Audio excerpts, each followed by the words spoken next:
Hi everybody, today's video is a really important video for anybody that wants to work as a freelance makeup artist or hairstylist. We are talking about assisting today, and there is so much mystery behind what happens when you assist somebody. I'm actually going to be doing two videos on this topic because there is so much to cover. Today's video is going to be just about assisting in general, what happens when you assist, how you go about getting a job as an assistant, how to approach other makeup artists. The second video that I'm going to do after this one is going to be about the do's and don'ts of assisting, and that one's going to be really important as well. Not a lot of people talk about their experience as assistants, so I'm going to share some stories with you, and we're definitely going to cover the do's and don'ts in my next video. But today's video is just to give you a general overview about assisting. Assisting is a fantastic way to start your career. It's a great way to take your career to the next level if you're somebody that's already been working for a little bit. Anybody that is watching, if you are serious about pursuing a career as a makeup artist and hairstylist, you really do need to assist. And do this as soon as possible because you need to start building your network if you're someone that's new to the industry. And if you're someone that has been working for a while, you can build out your network and meet new people. It's also a great way to get experience on set, which helps your confidence, which is going to help your ability to network even further. It's going to make you seem more confident on set because you're not going to be dealing with things that you're not expecting. When you do assist, you have a really great opportunity to learn. You get to work with another makeup artist or hairstylist. You get to see how they organize their kit, how they set up their station. And what's really important too is that you get to see different techniques that makeup artists have. Every makeup artist that I have worked with in my career has a different technique. No two makeup artists are the same. Every makeup artist has a different kit. They have a different station setup. So it's a great way to get exposure to the different things that are out there. You also get to learn how to interact with clients, with producers, with directors, with actors, with talent, with background people. You see how a makeup artist interacts with all the different levels of people on set, and this is stuff that you are not going to learn in school. It's real life on-set experience. To anybody specifically that's watching that wants to get into film and television and commercials, assisting is going to be really, really important for you. You're going to get experience on set. You're going to get to see how production sets work, how they run. You will get to understand the set etiquette, set language, the different terms that people use on these types of sets, and that is so, so important. When it is your first time on sets, especially bigger sets, it's very intimidating, and being an assistant is a really stressful thing, but also being sort of plucked out of your normal life and onto this crazy set world, you need the experience to build your own confidence, because aside from just your actual skill as a makeup artist, your confidence is something that is going to be really important. A confident makeup artist that is calm and relaxed is somebody that other people want to work with. You don't want to be stressed out and anxious and nervous because you just don't know what's going on. It's going to make your day really hard and really long, and it's going to be very emotional for you. Assisting people that have already been doing this for a long time just gets you the exposure you need and gets you that experience so you're more comfortable on this type of set. Assisting is a really great way to network and to meet different people that you otherwise may have no interaction with. Perfect example is you may meet other people in the industry who are at the same level in their career as you are. For instance, you may meet a photographer's assistant that's building a portfolio that you could possibly organize a shoot with. There are so many opportunities that happen on these sets, and building a strong network is really a major thing to being successful down the line. You need to build good relationships with people. You need to build great relationships with the artists that you're assisting. They may turn around down the line and pass work to you if they're not available for certain jobs. So the impression that you leave with people and that network that you build sort of any time in your career is going to help make you successful in the long term. One of the most common questions I get asked is how to become an assistant to a makeup artist or hairstylist.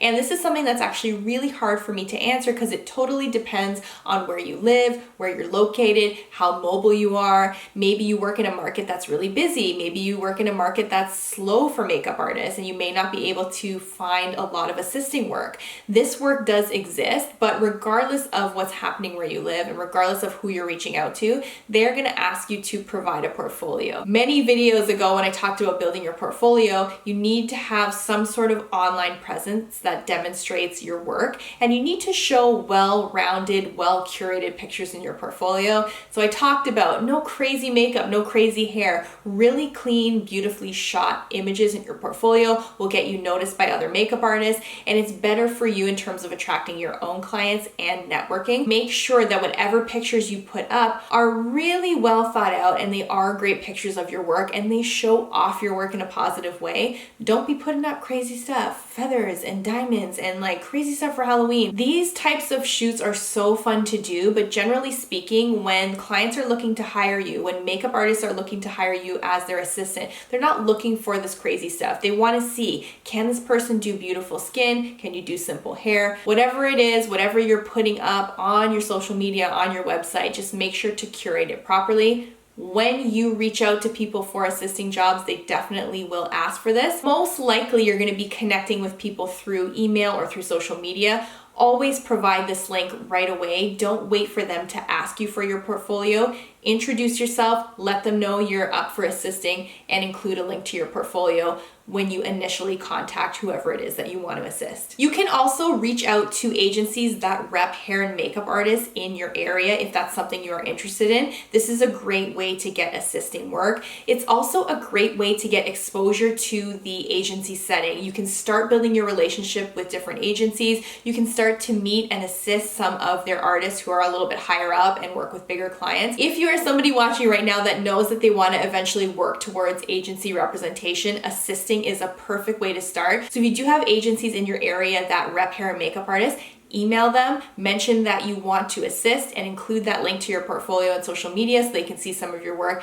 and start the relationship that way. And even for myself, that is how you develop and start that initial relationship with the agency. And that's where you're gonna meet and learn from some amazing artists. So to recap, assisting is a really important process to go through to build yourself and build your skills as a makeup artist. It's a great learning experience, and it's something you should totally do if you wanna be serious about a career in makeup or hair. Make sure you reach out professionally via email or whatever works for you, and always include a link to your work to the person that you're reaching out to. If you say you want to be an assistant and don't include a portfolio, no one's going to respond to you. That's your first step if you do want to become an assistant. And as I said, you can also reach out to agencies. They keep a long list of assistants for some of their bigger artists, so that's a great place to start. The other thing that I would recommend, besides making sure your portfolio is really well put together, is try and assist as many different types of artists as possible. Bridal makeup artists, people who do television, commercial, and film. This is going to be really important. You really need to try everything before you focus in on what you want to do. There are some people that I know that started in film and production and it was just too much for them, and then they assisted on a bridal job and they absolutely fell in love with the bridal industry. Or if you're somebody that's a little bit further on in your career and you want more exposure to different types of artistry, assist artists who work on all different types of jobs, especially if you're somebody that wants to get into bridal and television and film, or you want to work with bigger clients, maybe celebrities, or you want to work with an agency. Assisting is the key, and it's going to be very, very important for you in your career. Now I want to talk about what you should expect as an assistant. As I mentioned, we're going to have a second video on the do's and don'ts, but just so you guys can be prepared and your expectations are not shattered once you start assisting, I want to go through a couple things with you on this. The first thing you guys need to know is that assisting can be paid or unpaid. I do not agree with unpaid assisting. However, it is sort of a necessary evil in this industry,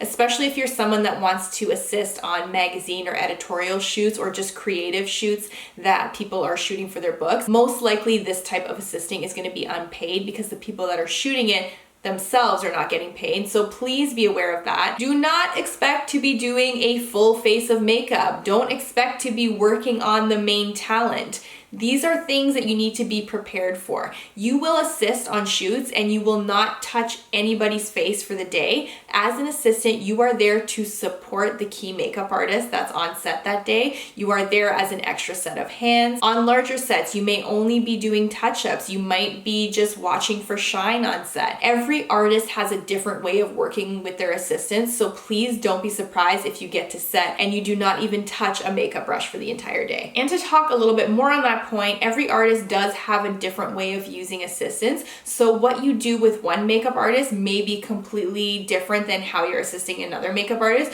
So don't expect the assisting duties to be the same when you're working with different artists on different jobs. Everybody is going to have their own way of working with you. So don't think that because you've had a bad shoot with one artist, you'll have a bad shoot with another artist. Also, don't think that if one makeup artist lets you do foundation on every talent, you can expect to do the same thing with another makeup artist. So treat every person that you assist as their own individual and start with a clean slate and just do what they ask you to do. Don't assume that every assisting job is going to be the same. This next thing I want to talk about might be surprising to some of you, but because you are assisting and on set, regardless of the size of the project, don't be surprised if you are not credited for your work on that day. So don't be surprised if your name does not appear in a magazine, if you don't get tagged on social media. This is just the way it works. It doesn't make it right or wrong, but that's the way it is in the industry. I've worked on very major campaigns with some big makeup artists and have not been credited for my work. This is what happens when you're an assistant. You are not the star of the show. You are there to support the makeup artist that you're working with. If you work on a set and the shoot comes out on social media and they don't tag you, don't be upset. If they do tag you, that's amazing, and it's a great thing when that does happen, but it does not happen often. So be aware of that, and don't be mad if you don't get any credit. There are times when you will work on sets and your name will not even be on the call sheet. It will literally just say makeup artist assistant. This is a natural part of how things are. So again, do not take this personal if this happens to you. You can expect to work just as long as everybody else, if not longer, because you may have to hang around to clean up a little bit. You may have to be there before the artist to help set up. Just because you are maybe earning less or working for free doesn't mean you work shorter hours. You are there just as long as the makeup artist that you are assisting is. They may send you home early if they're nice, but don't expect for this to happen. If you are new to assisting, or if you are assisting somebody that you've never met before, do not be offended if they ask you a question about your skills as a makeup artist or your background or how long you've been working in the industry. They just need to make sure that you're comfortable doing what they've asked of you on set, and they don't want you to screw any of their makeup up. So if they ask you things like, are you comfortable powdering a nose? Are you comfortable applying lipstick? Maybe you've worked in the industry for 10 years and you're totally fine to do all that. They just want to make sure that you're comfortable with everything that they're asking you to do, so there's no complications and they don't have to correct any of the work that you're doing. So please don't be offended. I do this a lot with my assistants. I always make sure that they're comfortable doing whatever I ask them to, so that they don't screw up the makeup that I'm doing. So be open-minded with this type of questioning and just always put yourself in the shoes of the other person that you're assisting. Another really, really important thing to remember, especially to those of you that are new to the industry and that are just starting out in your career, if you reach out to a makeup artist and they either don't email you back or they reject you, do not take it personally. If you can't handle this type of rejection, you should definitely not be working in this industry. It is not personal. Again, put yourselves in the other person's shoes. We get a lot of emails about assisting. We see a lot of assistants' portfolios. Sometimes we work on jobs that don't require assistance. I probably work with an assistant 10 times a year. So a lot of the jobs that I do don't require an assistant. So if I say no to someone that's emailing me, it's not because I don't like them. It's because I just generally do not need an assistant. The other thing you need to remember too is that artists have their own team of preferred assistants that they like to work with. And if they say no to you, it might just be that they already have an established relationship with another assistant. So again, do not take any of this personally and just keep going and persevere. Oftentimes very situational when people say no, or they're just receiving a lot of emails and they don't have time to respond to you. If you are somebody that's like super determined and you really want to work with a certain artist, please do not send them a million emails. Nobody wants to get a million emails inquiring about certain things. Just be mindful of what you're doing. If a certain artist has said no to you a couple times or they have never responded, you eventually need to move on and try to find an assisting job with another artist. Not personal, just think of the situation that a lot of us are in. There are makeup artists that are super, super busy and they're traveling and they may just not have the time to respond to you. Do not harass people over email, and definitely do not harass people over social media. It's a really bad look. Be very professional with your correspondence if you are approaching an agency, if you are approaching a makeup artist, if you are approaching a company that maybe hires makeup artists. Always be professional. Do not contact people through 10 forms of social media. They say no to you, it's okay. They don't answer, it's okay. Just move on. There are tons of opportunities out there for assistants. I really do want to remind you guys that rejection is quite a common part of this industry. And when I said before, if you cannot take rejection, you should not be working as a makeup artist, I really, really mean that. I think anybody in any industry that has achieved a certain level of success has gotten there because they have been rejected. I have been turned down and rejected for so many things in my career, and it still happens, and it's just a normal process and it's a normal part of this industry. And I find that when I'm rejected by somebody, it just makes me focus and work even harder. So turn the negative into a positive and don't take it personal. And that is it for this video. So the next video, we're really going to be getting into the do's and don'ts of assisting, because there is a lot you guys need to learn. And I want to make sure you guys are prepared for your assisting jobs. They can be amazing or they can be really bad sometimes. And I want to make sure you guys have a heads up on that. Anybody who wants to work in this industry, assisting is going to be a great opportunity for learning. It's a great opportunity for networking. And the stuff that you're going to be exposed to as an assistant, I promise you guys this, you are not going to learn about this in school. You need this experience to build your confidence as an artist. So please get out there and try to assist where you can. If you guys have any more questions for me, you know you can put them in the comments box below. And don't forget to subscribe to this channel, and of course like the video, and come and say hi to me on social media. You guys know you can tag me in your stuff. Let me know what you're doing, or if you have any questions, you can reach out to me on Facebook, on Instagram, and come and say hi to me on Snapchat as well. Thank you guys so much for watching, and I will see you on the next video. Bye!